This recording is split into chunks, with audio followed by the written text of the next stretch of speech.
pessoal, tudo bem? Eu sou a Tininha, assistente da Promace, e eu estou passando aqui hoje para deixar um recadinho para vocês. Então, gente, aproveitem bem o tempo das videoaulas, estudem, se dediquem, porque quando tudo isso acabar, você será um excelente aluno. Não deixem de realizar as atividades e enviar para a Pro.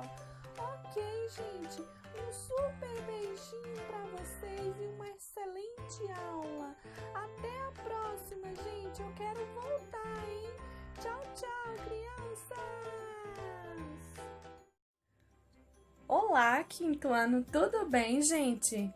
Hoje nós vamos falar sobre capitanias hereditárias. Mas antes de começar, peguem o material, organizem tudo na mesa, muita concentração, que a nossa aula vai começar. Ok, gente? Hoje nós falaremos sobre capitanias hereditárias. O conteúdo vocês irão encontrar nas páginas 150 a 153. E as atividades que vocês irão responder, condizentes a esse conteúdo, vocês vão encontrar na página 154 a 156. Bem, gente, hoje nós vamos falar de capitanias hereditárias, mas não podemos deixar de falar primeiro no período colonial, né? Então, o período colonial, ele começa em 1530, né, quando Portugal toma posse do Brasil. A gente sabe que esse período ele se estende até 1822, quando é proclamada a independência do Brasil. Então, esse longo período ele é caracterizado aí pelas lutas entre europeus e indígenas e pelo processo de escravização dos africanos que foram aí trazidos, né, às lavouras de cana-de-açúcar.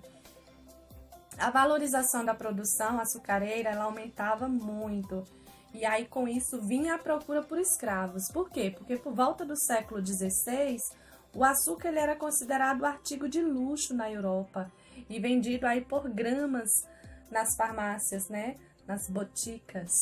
Então, a cultura da cana-de-açúcar ela foi responsável aí pelo povoamento do litoral brasileiro e pela fixação dos colonos na terra. Gente, para vocês terem ideia, no período colonial, muitas cidades elas foram fundadas, né? Foram se desenvolvendo e posteriormente aí surgiu a compra e venda de produção local desses recursos. Então, os principais foram a cana-de-açúcar, o gado, o ouro e o café. O período colonial, para vocês terem noção, foi aí o mais extenso da nossa história. Foi nele que muitas revoltas aconteceram aí, pela insatisfação com o domínio português e a cobrança aí de impostos. Então, nesse período, o povo brasileiro ele foi miscigenando-se, ou seja, as etnias começaram a se misturar, né? A gente sabe que o Brasil ele é rico em diversidade cultural justamente por isso, por essa misticidade, certo?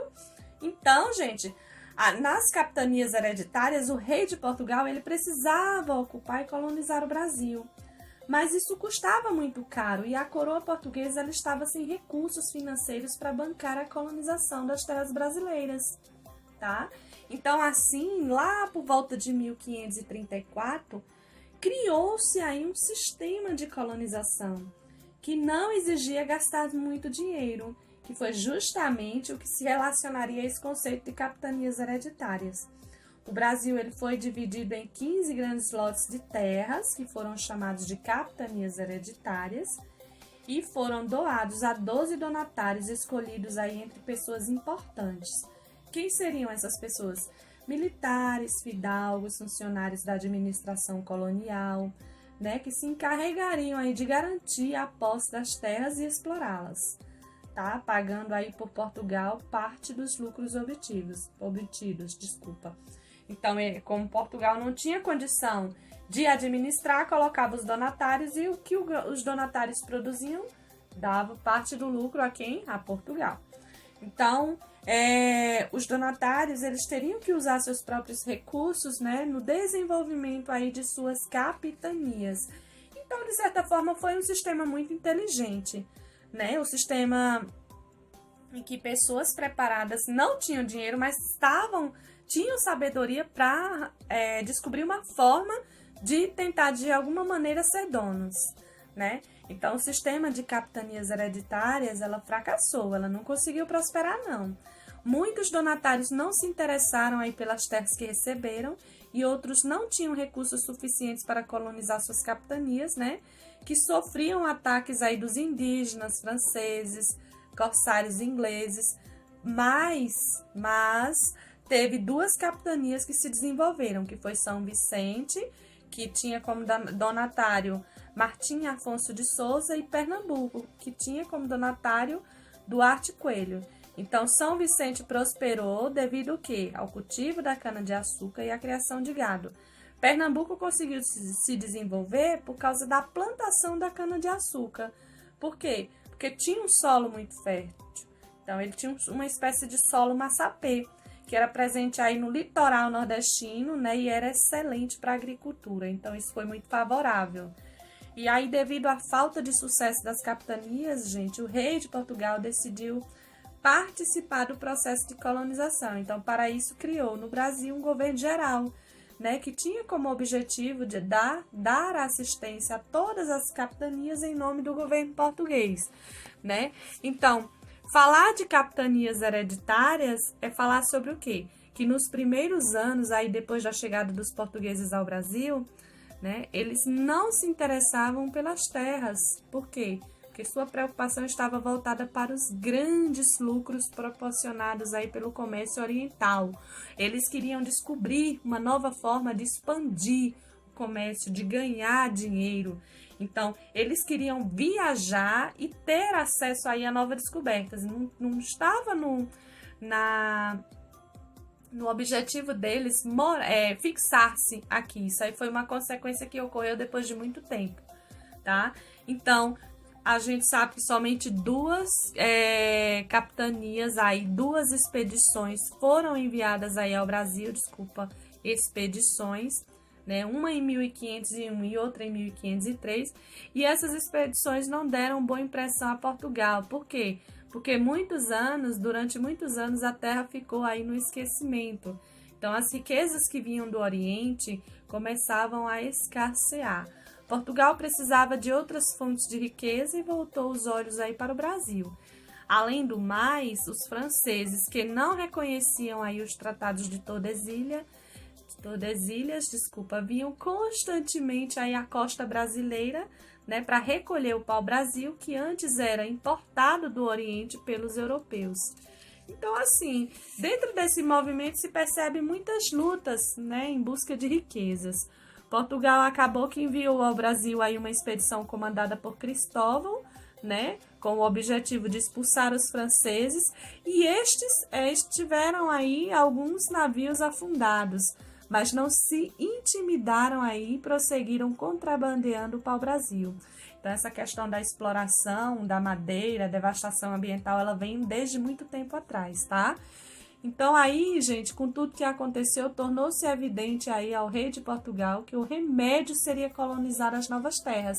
Não bastava passar, tinha que ficar. E assim, Martim Afonso de Souza embarcou para o Brasil, né? Martim Afonso de Souza, né? Foi para o Brasil em 1530 e fundou aí em 1532 a Vila de São Vicente, aí no litoral do atual estado de São Paulo. Então, antes, as expedições aí de Martim Afonso de Souza, que tinha chegado ao litoral de Pernambuco, prosseguiu aí os franceses. Então, depois, com a intenção de explorar e colonizar, dividiu-se, seguindo uma parte para o norte e a outra com Martim Afonso, tá? Para o sul. Então, quando Martim ainda se encontrava em sua missão, Dom João III decidiu em 1534 implantar em suas novas terras o sistema de capitanias hereditárias.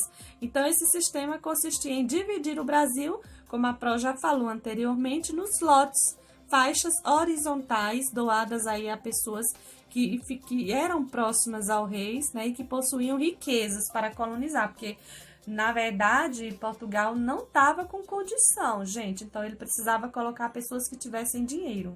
E aí, desenvolvendo suas atividades naqueles lotes, eles dividiam os lucros com Portugal. Então, Então, cada um desses lotes aí recebeu o nome de capitania, né? Os responsáveis pelas capitanias eram chamados donatários, como a Pró também falou anteriormente. E eram pessoas de confiança do rei, tá? Eles tinham responsabilidade de desenvolver as terras com seus próprios recursos financeiros, eles possuíam muitos direitos, tais como cobrar impostos, exercer a justiça estabelecida pelo rei, receber parte dos tributos da exploração da terra e doar terra para quem quisesse cultivá-las, né? E como deveres tinham que defender a capitania, desenvolvê-la, morar nela e pagar impostos ao rei. Então, foi um sistema aí que passou por muitas dificuldades, entre elas a falta de recurso financeiro dos donatários, a distância entre o Brasil e Portugal, os ataques frequentes dos indígenas, a falta de pessoas para trabalhar nas lavouras. Então, assim, surgiram muitos obstáculos. Por esse motivo, o sistema de capitania não deu muito certo. E só as capitanias de Pernambuco, como a Pró falou, e São Vicente acabaram prosperando aí. Tá? Então, no final dessa década de 1540, estava aí claro que a colonização não era fácil, não foi fácil, não seria fácil.